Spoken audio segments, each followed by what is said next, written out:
अब आप लोग फाइनेंशियल स्टेटमेंट तीन प्रकार के ऑर्गेनाइजेशन के लिए प्रिपेयर करते हैं। एक आप लोग के लिए होता है जिसको कमर्शियल ऑर्गेनाइजेशन बोलते हैं। इसके केस में आप लोग तीन चीजें बनाते हैं sir, trading, profit and loss and balance sheet, yes और नो। फिर आता है आप लोग के लिए एनपीओ, जिसमें आप लोग बनाते हो receipt and payment, income and expenditure and balance sheet.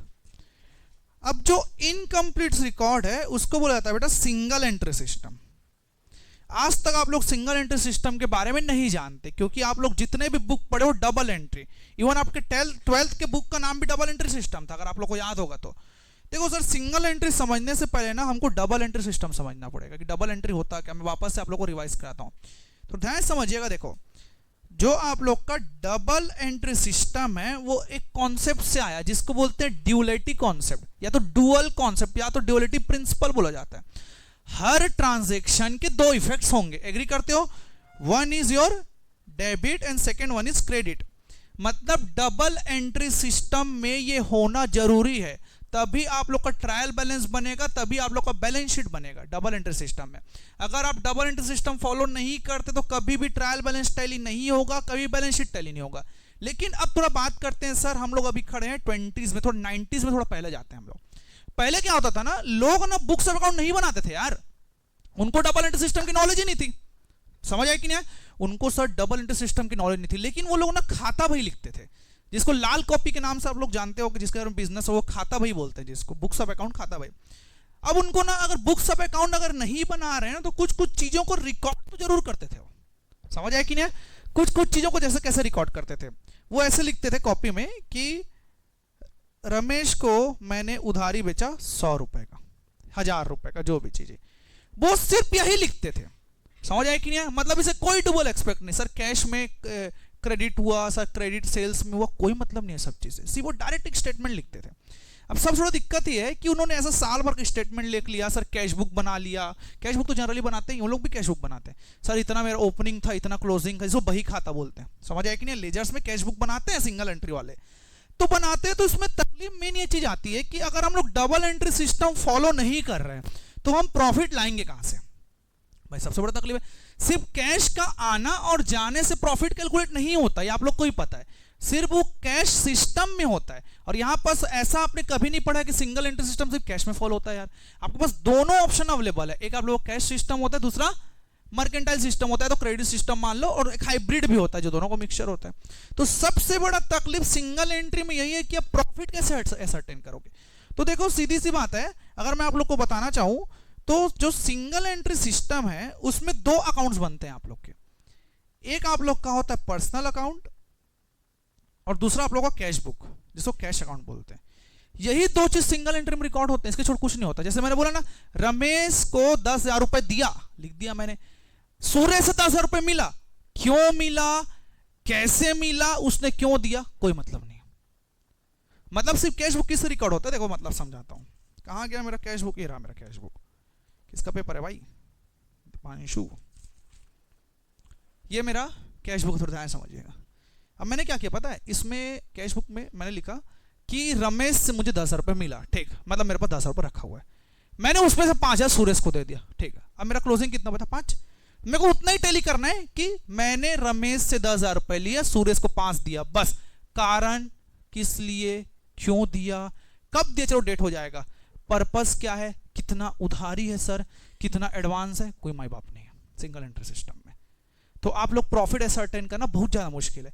अब आपने उसको 10,000 रुपए दिया, क्यों दिया? क्या उससे गुड्स खरीदे थे, कि सर उसको उधारी दिए हो, कि सर उसको लोन दिए हो, कि उसको एडवांस दिए हो, कि वो मेरा सैलरी वाला पर्सन उसको एडवांस दिया, कोई आता पता नहीं है आप लोग को। तो सिंगल एंट्री सिस्टम की सबसे बड़ी यही कमी है, सिर्फ और सिर्फ क्या बनता है, पर्सनल और कैश अकाउंट बनता है। समझ आया कि नहीं आया? तो सर पर्सनल और सिर्फ कैश अकाउंट बनता है, तो भाई यहां पास रियल अकाउंट ही नहीं है, नॉमिनल अकाउंट भी नहीं है सर। समझ आया कि नहीं है? ना तो रियल अकाउंट है ना तो नॉमिनल अकाउंट है। तो रियल अकाउंट नहीं है मतलब बैलेंस शीट नहीं बन सकता फिर ऑब्वियसली। मतलब भाई आप एसेट खरीदो उसको बता ही नहीं रहे हो ना, तुम 10,000 रमेश को दिए, हो सकता है भाई तुम फर्नीचर खरीद के लाए हो, जब मेरे को पता ही नहीं, सिर्फ आप रमेश और कैश ही बता रहे हो, तो कहां से मैं फर्नीचर को रिकॉर्ड करूं? तो सिंगल एंट्री सिस्टम में ये तकलीफ है सबसे बड़ा, आप बैलेंस शीट नहीं बना सकते यार। समझ आया कि नहीं आया? और सर पर्सनल और कैश अकाउंट बस है सर, नॉमिनल भी नहीं है, तो प्रॉफिट एंड लॉस कहां से बनाऊंगा मैं? क्योंकि सर प्रॉफिट एंड लॉस में कौन से अकाउंट्स आते हैं? नॉमिनल अकाउंट आते हैं। तो तकलीफ इतना सा आ रहा है, मतलब मेरे पास प्रॉफिट भी नहीं निकाल सकता मैं। आप ये नहीं बोल सकते ना कि 10,000 रुपए जो मुझे रमेश से मिला फिर 5,000 रुपए नहीं दिया। 5,000 इज नॉट योर प्रॉफिट, ये जान ले रहे हो। प्रॉफिट कभी भी ग्रॉस रिसिप्ट नहीं होता। आप उसको रेवेन्यू भले बोल लो। मैंने 10,000 का सपोज मैंने सामान बेचा, समझ आया कि नहीं? रमेश को उस समय 10 रुपए मिला, तो 10,000 is not a profit, it's a revenue. समझते हो इसका मतलब? रेवेन्यू माइनस कॉस्ट प्रॉफिट होता है। तो सबसे बड़ा दिक्कत है एक सिंगल एंट्री सिस्टम जो पर्सन फॉलो करता है उसको प्रॉफिट निकालना। सबसे बड़ी दिक्कत है। आपके पास डाटा दे दिया तो क्या कर लोगे बेटा आप लोग इस चीज से? समझ आया कि नहीं आया? तो सर ये बहुत ज्यादा तकलीफ है। अब इसमें होता क्या है ना, मैं समझाता हूं। अब आप जाओगे ना अकाउंटिंग करने, तो आपको अब डाटा मिलेंगे, आप इन्वेस्टिगेट करोगे। हाँ मेरे को फर्नीचर दिख रहा है 10,000 का, अब मेरे को बुक्स अकाउंट में ढूंढना पड़ेगा, कहाँ है भाई 10,000? हाँ ये इसका है, मतलब मेरे को अपना कंसलेशन करना पड़ेगा। समझ आया कि नहीं आया ये चीज? अब एक पर्सन मैं ना काम कर रहा था, आया मेरा 20,000 रुपए कब देगा? बोलो है कौन सा 20,000? हाँ मतलब एक क्रेडिटर है, मेरे को क्रेडिटर मिल गया।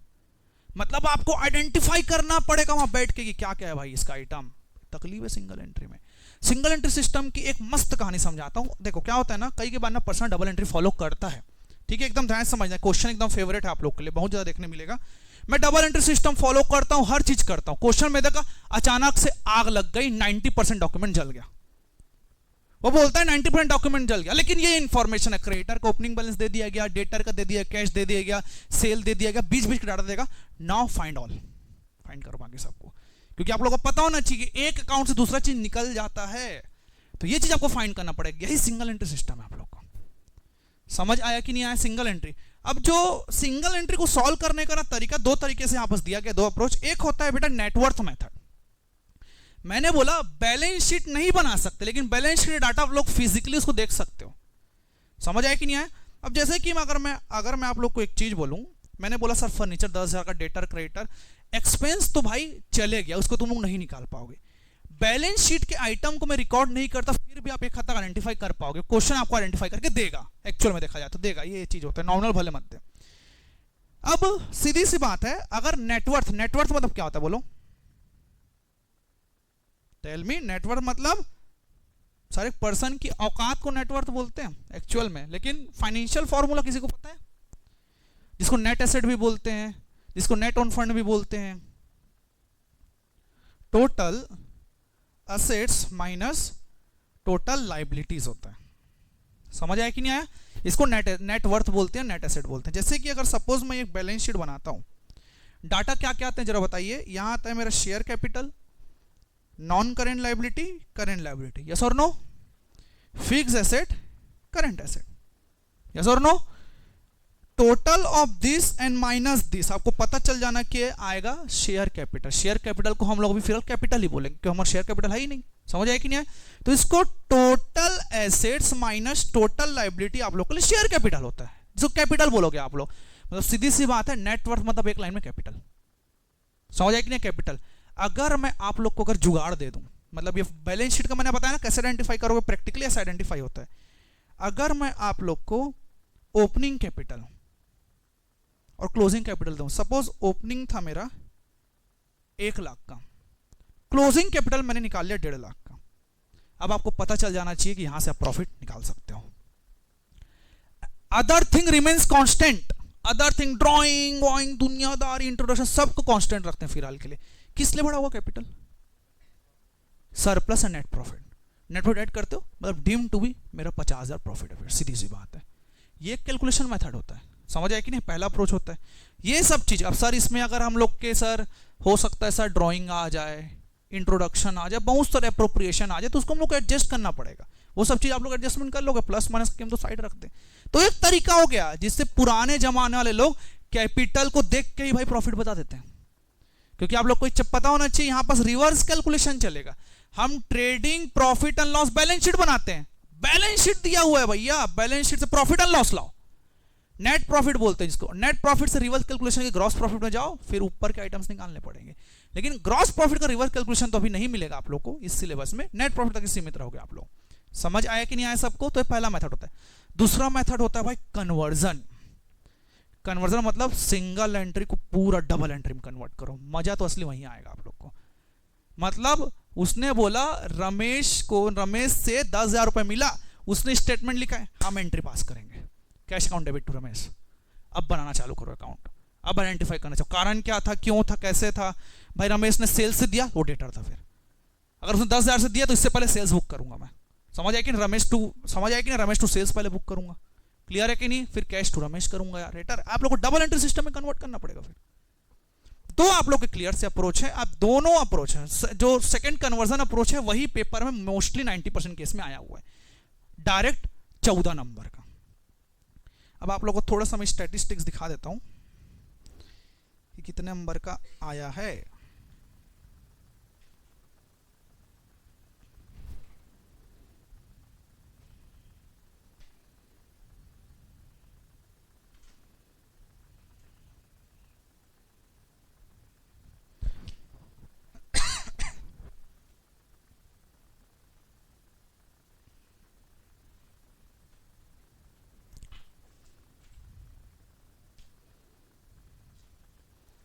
ऐसा कोई अटेम्प्ट नहीं था जिसमें सिंगल एंट्री पूछा नहीं गया। और भाई 2022 सिलेबस में तो स्पेशली देख लो 16, 15, 15, 15, 14, 14, अब हो सकता है भले 13, 13 आ जाए। मीडियन मोड निकालोगे तो वही आने वाला है आप लोग का, लेकिन ऐसा प्रेडिक्शन मत करना ना कैसे गिर रहा है गिर रहा है गिर रहा है फिर ऐसे उठेगा। ये चार्ट नहीं है भाई शेयर मार्केट का। मतलब तुम लोग देखोगे, देखो इधर का डाटा को कोई ध्यान नहीं देगा, कोविड के टाइम का मैं पहले से बता चुका हूं, वहां का डाटा हम लोग पास अवेलेबल नहीं है। देखो 21 दिसंबर फिर 22 दिसंबर, ये 23 जून जो है ना पहला अटेम्प्ट था। मतलब वहां से अभी तक every attempt single entry system ही आ रहा है, और 2024 दिसंबर में भी सिंगल एंट्री आया है। यहां पास दिसंबर का नहीं है डाटा आप लोग के पास, क्योंकि उस टाइम पे जब बुक बना था पेपर नहीं हुआ था। समझ आया कि नहीं आया आप लोग को, यस और नो? तो भाई सिंगल एंट्री तो इंपॉर्टेंट है और कुछ ज्यादा ही इंपॉर्टेंट है सर, इसको बनाने में हालत खराब हो जाएगा। मैंने पहले से ही बोला कि आप लोग को नॉर्मल सिस्टम आता है कि नहीं आता बनाना। अब अज्यूम करते हैं कि सबको बैलेंस शीट बनाना आता है। क्लियर बच्चे लोग, एवरीवन? चलो फिर आगे बढ़ते हैं नोट्स के साथ, लिखते चलेंगे मेरे साथ।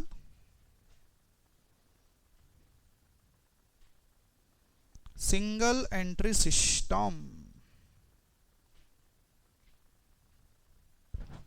अनुष्का बेटा पहले क्लास में कहां थे?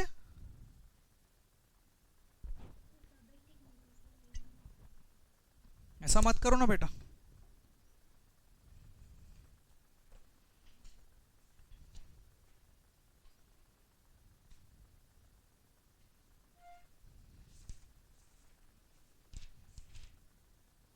अब बुक में आ जाइए, पेज नंबर आपका दिया हुआ है 80, okay 85,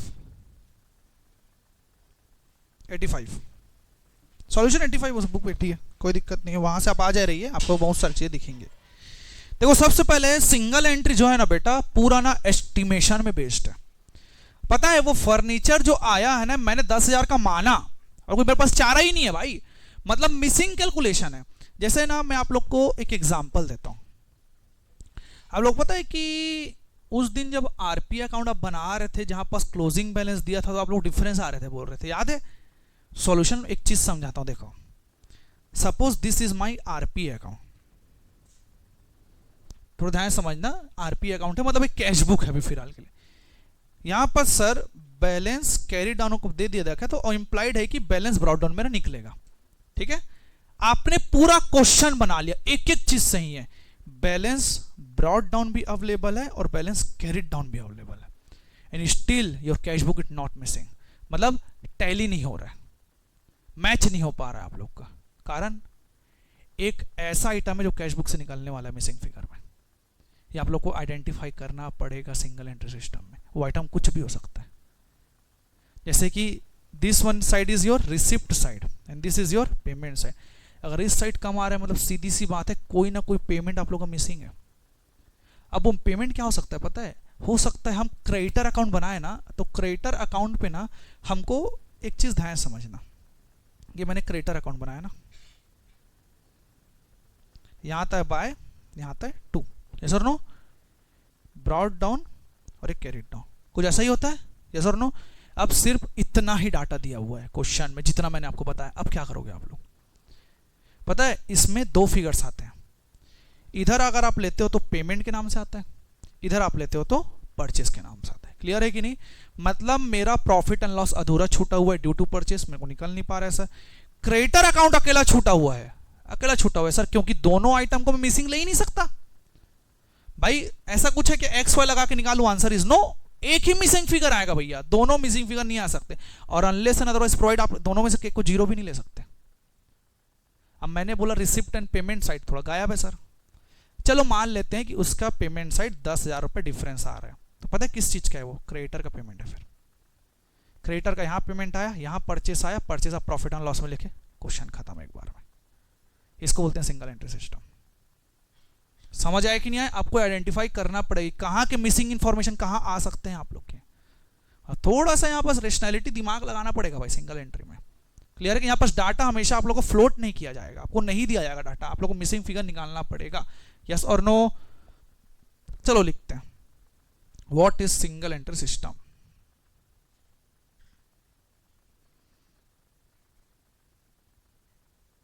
what is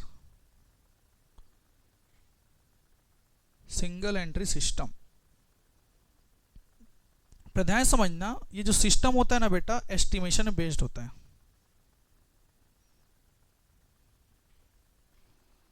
all based on estimation, पूरे के पूरे एस्टिमेशन में बेस्ड होते हैं आप लोग के।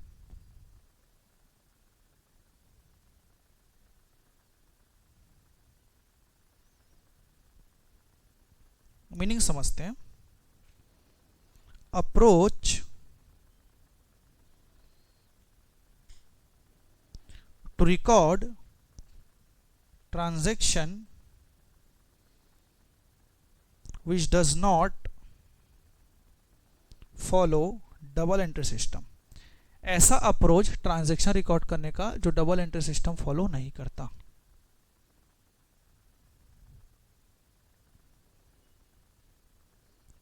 सम transaction recorded at full. Sir कुछ ट्रांजैक्शन पूरे होते हैं, कुछ पार्शियल होते हैं, और कुछ कुछ तो ओमिट हो जाते हैं। देख लो, सिंगल एंट्री सिस्टम पाप है, आपको इसको गंगा में जाके नहलाना है भैया। समझ आया कि नहीं आया? कुछ एंट्री पूरे रिकॉर्ड हुआ है, चल गए यार। सर कुछ एंट्री पार्शियल रिकॉर्ड हुए, चलो एक बार तेरे मान लेता हूं मैं, कुछ तो ओमिट ही कर दिए तुम लोग। ओमिटेड कैसे करोगे भाई तुम लोग? चलो बताओ, तकलीफ है यहाँ पास। सर एक तकलीफ और, अगर हम डबल एंट्री सिस्टम नहीं बना रहे हैं अगर, तो ट्रायल बैलेंस बनेगा क्या? अगर ट्रायल बैलेंस नहीं बनेगा तो अरिथमेटिकल एक्यूरेसी कहां से चेक करोगे? कहीं 10,000 को 1 लाख लिख दिए तो तकलीफ तो सब साइड से है भाई। मतलब सिंगल एंट्री सिस्टम आपको समझ आएगा कि क्यों अब फॉलो नहीं होता। सिंगल एंट्री सिस्टम को पूरा बना कर दिया गया है। जितने भी लॉ है ना, बोलते हैं हमको डबल एंट्री सिस्टम में ही चाहिए, वो भी अक्रूवल बोलते हैं भैया लोग, कैश सिस्टम नहीं बोलते। गवर्नमेंट है जो बोलता है, जो गवर्नमेंट एंटिटीज होती है ना, लोग कैश बुक बनाते हैं, कैश सिस्टम बनाते हैं। यस और नो? 2 अकाउंट इसमें रिकॉर्ड होते हैं, कौन कौन से याद है? Only personal and cash account are recorded. आप सिर्फ दोनों को ही रिकॉर्ड करोगे।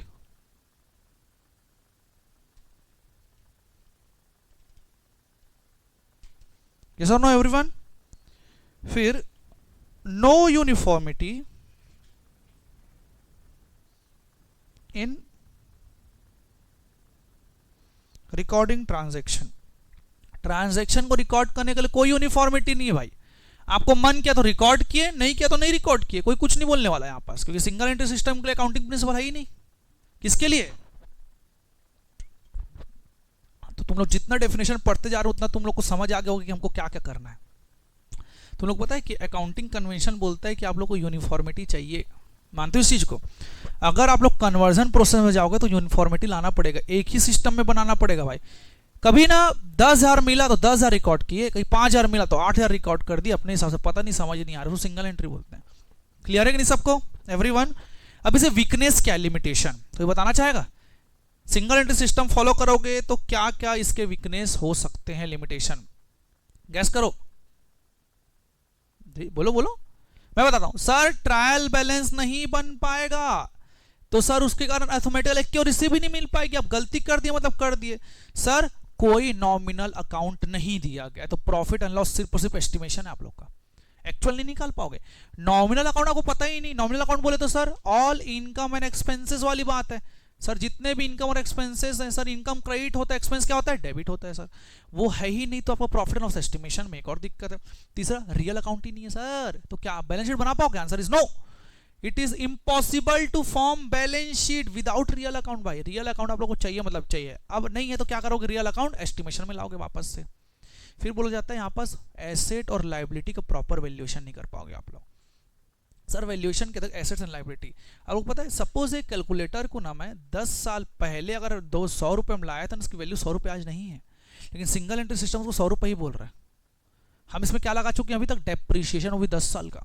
एसएलएम लगाए होंगे तो जीरो हो गया होगा अभी तक, तो ये 10 साल के लिए लगा दिए होंगे तो जीरो भी हो गया होगा भाई अभी तक। लेकिन भाई वहां तो 100 रुपये का 100 रुपये ही दिख रहा है, सिंगल एंट्री में कहेगा डेप्रिसिएशन, क्या कैसे करोगे डेप्रिसिएशन बताओ।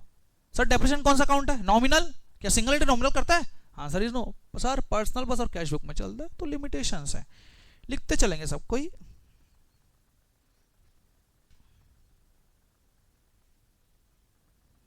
लिमिटेशन पहला आप लोग का बोलता है ट्रायल बैलेंस नॉट प्रिपेयर्ड, तो आप लोग अर्थमेटिकल एक्यूरेसी गारंटी नहीं कर सकते अपन। Arithmetical accuracy not guaranteed. Trial balance prepare ही नहीं होगा तो अर्थमेटिकल एक्यूरेसी कैसे गारंटी कर लोगे यार आप लोग। फिर बोला जाता है no nominal account, nominal account आप लोग नहीं बनाते तो profit and loss on estimation,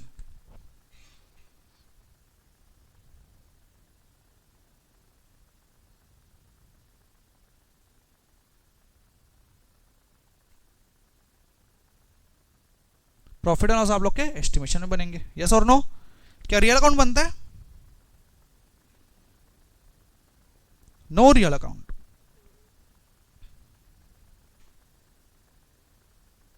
not possible to form balance sheet,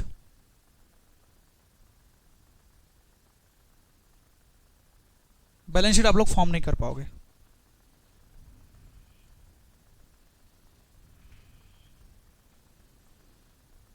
no proper valuation of